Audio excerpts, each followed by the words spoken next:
Hello, you spicy bean. If you guys are new, I'm Harriet and I'm back today with another TBR jar video. I loved filming this last month, so I'm really excited to build my August TBR using the prompts in this jar. Last month, I had a TBR of 8 books and I actually ended up in a huge slump in July, so I ended up only reading 3, but I am still gonna pick 8 just because I like to have variety when I'm reading. I like to be able to choose whatever I want out of a bigger selection. Let's do the first prompt. Book with a place in the title. The Last Bookshop is technically a place, I guess, as well as the Paper Palace. I don't know if this prompt means like city or country, but I'm gonna take it a little bit more liberally. Yeah, that's it. So these are the two options, the Paper Palace or the Lost Bookshop. I think I'm gonna go with the Lost Bookshop. This says, on a quiet street in Dublin, a lost bookshop is waiting to be found. For too long, Opaline, Martha, and Henry have been the side characters in their own lives, but when a vanishing bookshop casts its spell, these 3 unsuspecting strangers will discover that their own stories are every bit as extraordinary as the ones found in the pages of their beloved books.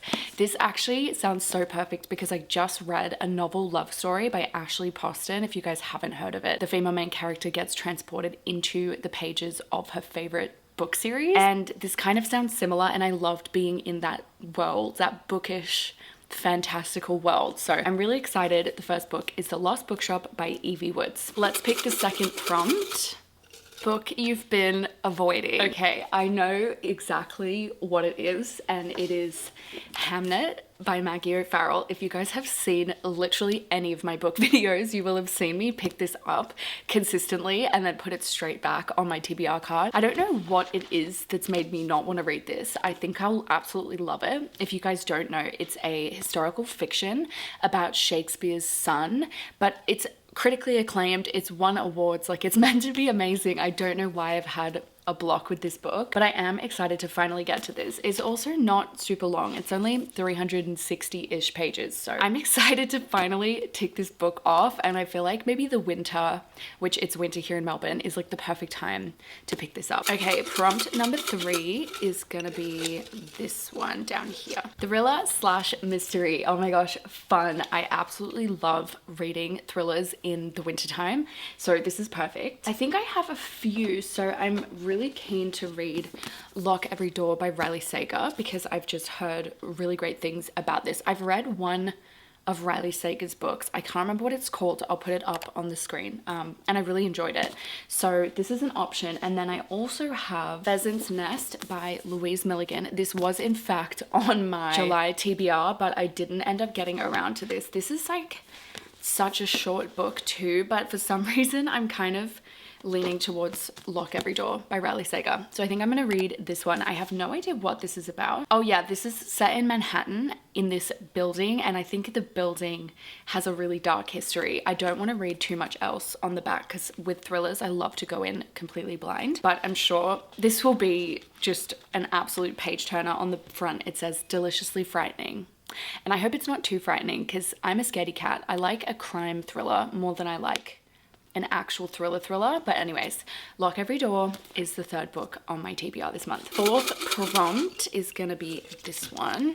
Book with red in the cover. I think there's gonna be quite a few. This one has red in the cover. This was sent to me by a subscriber, which is so exciting. Running Out of Air by Lily Sutton. So that's an option. Wild Love, is that red? No, I think that would be counted as pink. Carrie Soto is back. Literally has a quote from Red, which feels, and it has red in the cover. This feels like a really good option. Let me just see if there's anything. I think I'm gonna go for this one. Carrie Soto is back. This is one of Taylor Jenkins Reid's books. I really have enjoyed most of the books I've read by her, and this is the one about tennis.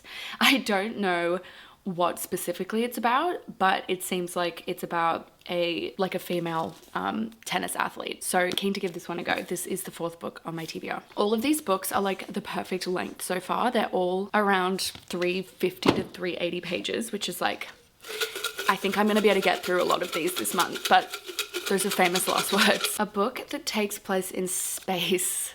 Okay, well, I know exactly what it is. I think it's the only one on my TBR. Yeah. So this is Golden Sun by Pierce Brown.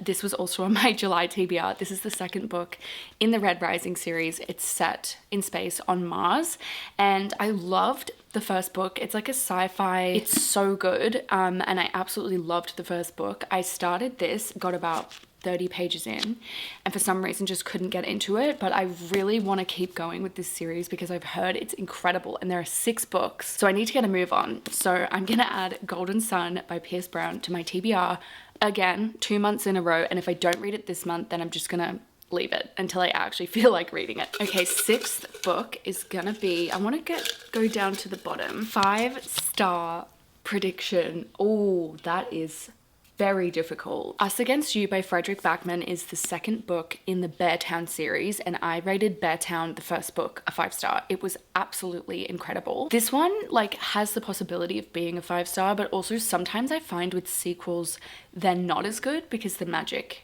has gone. So this is an option. 1,000 Splendid Suns, I think, is definitely gonna be a 5-star just from like everything I've heard about this book. All of my friends love this book.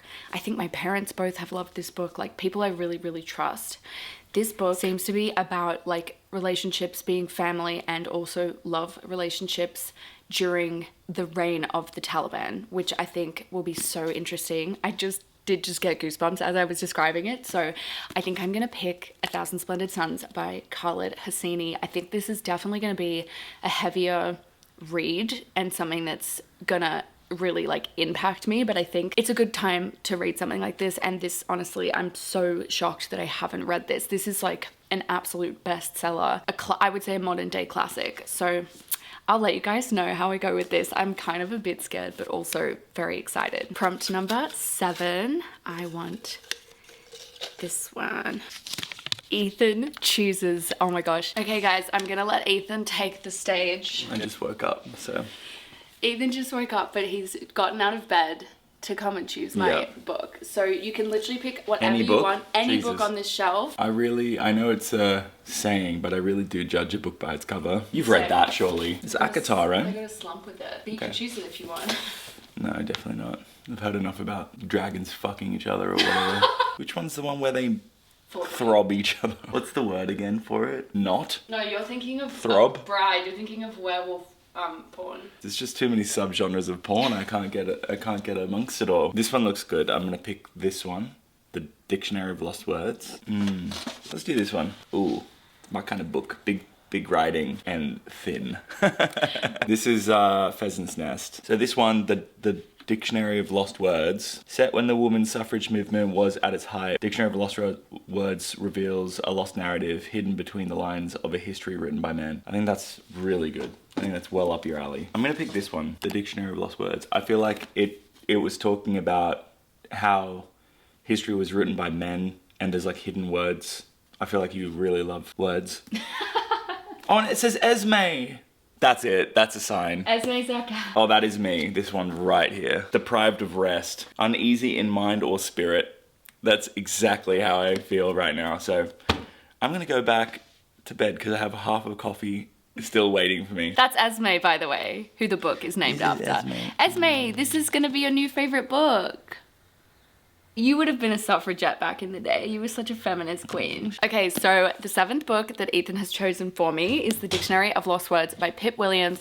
This is an Australian book. It's won so many awards, so I'm actually really excited to read this. I feel like I have a lot of literary fiction this month so far, but we need to pick one more book. I'm hoping to get something that's a little different now because, like I said, I feel like even just a romance or something easy to read to break up, because I feel like there's a lot of heavy books that I have. So let's put that energy into the final prompt and go with this one. Oh, there's 2. Let's go with this one. Read book with the longest title. Okay, I think it's probably, without a doubt, The Restaurant at the End of the Universe. Actually though, I'm looking at this book that my friend Rach lent me, and it's I'm Supposed to Protect You from All This.